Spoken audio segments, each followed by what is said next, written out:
Has Hunter done enough to kind of cement himself as the starting center fielder? Yeah, I think there could be situations where we would do a different combination out there in the outfield based off what's going on in the game. I feel confident each of those guys know those positions well out there, especially at home. But I think he's solidified himself as a personality on the team. I've said multiple times he's started to really come out of his shell as the type of kid he is and the competitor that he is. And then also we know we're getting a guy that's hooked up on defense and gives you competitive at-bats every time he's in there. We'll go Mike and then Eric. Kind of similar vein, but what did you like about Dylan Dreiling, maybe in terms of composure and just the way that he handled himself through that series? Yeah, you hear coaches talk about, or even announcers, the guy knows how to slow the game down, and I wish I knew what was in that recipe, but he seems to have the game come pretty slow to him in the box for anyone, especially a freshman.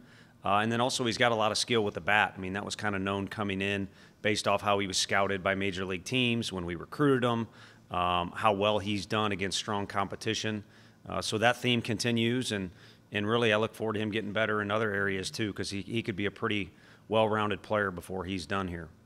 Jack, or go ahead. If you have another, and then Jack after that. Tier's got a couple of ABs last weekend, which was good to see, but how is he in terms of running out there in the outfield with that hamstring? Yeah, a little bit more mobile than he was. Would really like to be more conservative than not with that deal. Everyone knows a hamstring is something that can kind of linger for a while if it's not handled or treated the right way. So would rather be patient, but at the same time, he is still a valuable bat for us, even if he's not in the outfield. I think we're probably a week away before he could be in the outfield. But as far as offense goes, or maybe even staying on the bases, if he would have reached base, his second base, he had a line drive that the right fielder made a nice play on. If he were to be safe on that, we would have pinch ran for him right away. I'm not so sure this weekend we couldn't leave him on the bases as long as it wasn't a game-tying situation or anything like that. Chase Burns hasn't been his best in SEC play. What have you seen from him and the reason for his struggles? Yeah, I mean, he's maybe had some inconsistency. It's tough to say struggle because at times he's dominating the opposition. I mean, I feel like, it was a moment in the middle of the game where Chris Burke and I are joking in the mid-game interview about how dominating he is, and then the next thing you know, you see things go the other way. So it's just been a lack of consistency. And Frank knows better than me, but my assessment that I've said a few times has been temperament.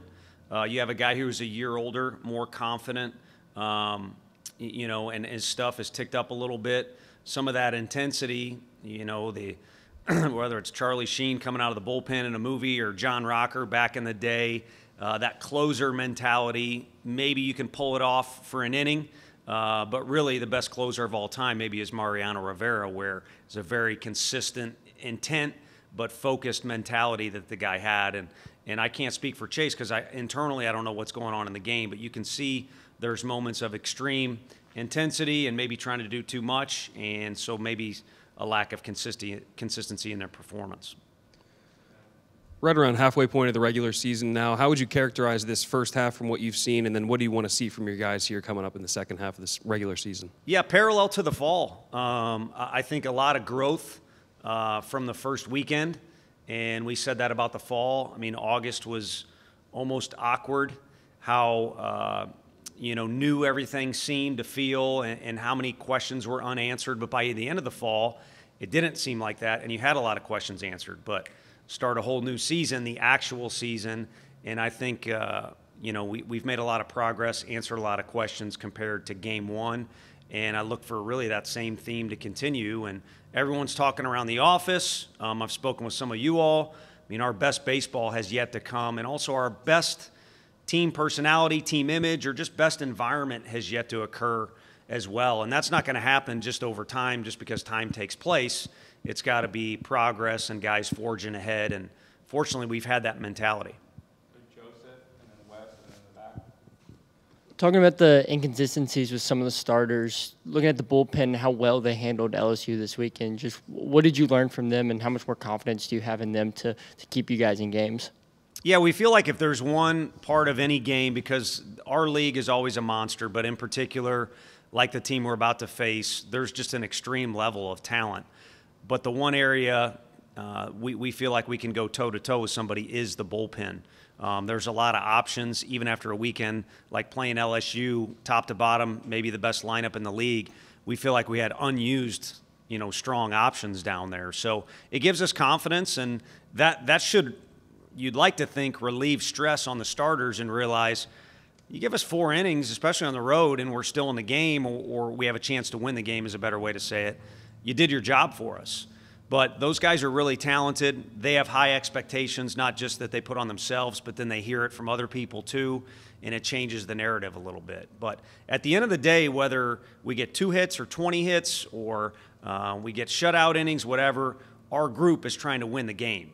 So as it relates to our starter-reliever, marriage we have going on there, the starters just need to get us midway through the game, and that's midway this year is kind of more the 4th than the 6th. Because that relief crew is pretty strong. Tony, I guess what are your overall thoughts on Florida, and I guess especially fellow Italian Jack Caglianone? Yeah, thanks for bringing that up. I don't know that we're paisans this weekend with what he can do on both sides of the ball. He is a part of a staff that, Sully's been around this league and done as much as anybody, and he said this might be his best staff he's ever had. So I think that speaks volumes. Part of the reason is because of Caglianone, but also Sproat, a kid who could have went out and been a very high pick last year, decides to come back, which, individually he's saying he's betting on himself and can improve his status there. But as a team, what it means is you're getting a guy, like a Tidwell back on your pitching staff. And then on the offensive side with Caglianone, he really can do no wrong offensively. But right now, Rivera could argue he's got the best numbers, their shortstop, out of anybody. And the third guy that's kind of in that conversation of their top 3 hitters is Langford. Going into the season, he was not just talked about being the best offensive player on that team, but maybe in the league. So there's plenty of talent behind those 3 guys, but 3 really big starters that we'll see this weekend, and then 3 guys that sit in that lineup and boast pretty gaudy numbers. Getting the win over LSU on Sunday, has that put a little bit more energy back into the team, a little bit more pep in their step going into this weekend? I think going into the week, the one thing about Sunday or Game 3, which occurred on Saturday this past week, is that it does affect the environment going home on the trip. Everyone doesn't feel like they got to be quiet. They definitely weren't quiet. And then when you start the week, you do have a little more pep in your step and certainly confidence. In this league, you can't shy away from competition at all, but it is one of the toughest environments that we'll play in all year long. Again, one of the, top to bottom, maybe the best lineup. So to come out of there with a win and knowing that maybe we didn't play our best baseball and we're in each of those 3 games should also add confidence to the guys that we can compete with anybody in the league. But this will be a new set starting tomorrow night. And I think if anything's going to give our guys confidence, it's the fact we're playing on our home field in front of our fans. All right, we'll take a couple more. We'll go Ryan, Mike, and finish with Eric.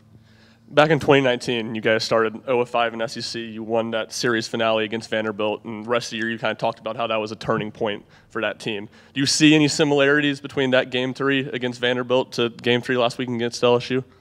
Yeah, your history is better than mine. I think it could be, and that team was unique unto itself. For this group, I think where that maybe in this storybook is a turning point is it's the start of the second half of the season. And the last couple years, it's almost like people are whispering, you don't win too many games too early, or were you playing your best baseball at a certain point prior to the postseason? You want to keep building, and again, there's no magic formula for that. But this team seems to have the consistent theme of getting to know each other more, growing more just in all categories, and then playing better. And then as a coaching staff, we seem to be getting answers more and more as days go by. So I think if it's a turning point, it's the start of the second half. You could argue a bunch of different things about the first half, but overall fairly successful, and we hope to build on that and be playing our best baseball in the second half. How good is it to see Camden Sewell have an extended outing this weekend? And with his return and ability to do that, how does that kind of elevate the bullpen even beyond what it is? Yeah, I mean, it does a lot because it was, to me, you can't pay too much attention to the scoreboard. That deal, and then, of course, Zane, popping one out of the park so we're not sitting on a lead was the edge in that game. The biggest thing about Cam's effort was I hope our guys were paying attention. And I don't know if they really were, because Camden is older. They expect great things of him. If he's out there, he can be successful. But the way he handled him, he finally calmed down. And the way he progressed in his throwing and the way we were conservative with him, we feel great about where he's at. I mean, he could start a game for us if need be. Again, the bigger theme, I think, was the way that guy battled and competed. I mean, he's pacing up and down the whole dugout, the whole weekend. He wants to go in the game. To be honest with you, I probably need to tell him he's wearing himself out before he's even wearing himself out. And then in the game, it was constant. Every inning, they had a chance to score. So it was like a save, a save, a save, a save. And the way he battled is something that our guys need to recognize. And he's got talent, but he's been around this league for a long time and had a lot of success because of the type of competitor that he is. How much is Christian Scott giving you, kind of as settling in as almost an everyday player for you, and how much do you need Kyle Booker? Maybe not as good as he was on Saturday of last weekend, but do you need a consistent Kyle Booker? Yeah, just be Kyle Booker. And we've kind of conversated about it a bunch of different ways, but the kid can do some electric things with the bat. He can be a real positive for us defensively. Last year kind of switched the game for us against Georgia Tech in the regional final. If you remember, he was a pinch runner for us. So in all facets of the game, he can be incredibly valuable. And he's got a really fun personality to be around. I mean, he's, a big league clubhouse type guy.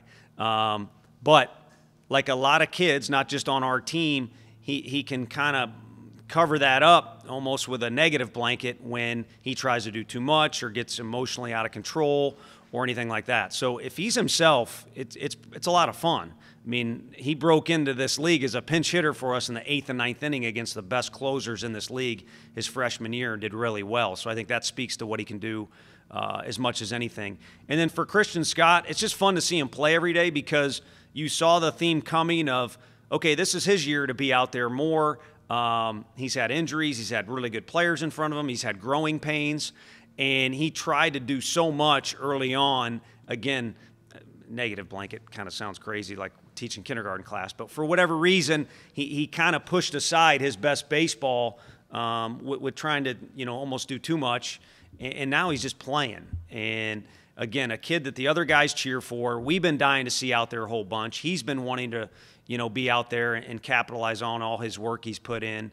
And, again, he's just giving us what Christian Scott can.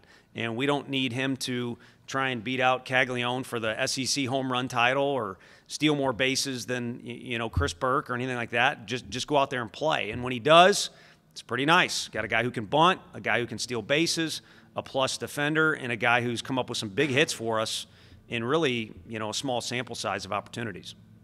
Thank you, Coach. Thanks, everybody. Thank you all.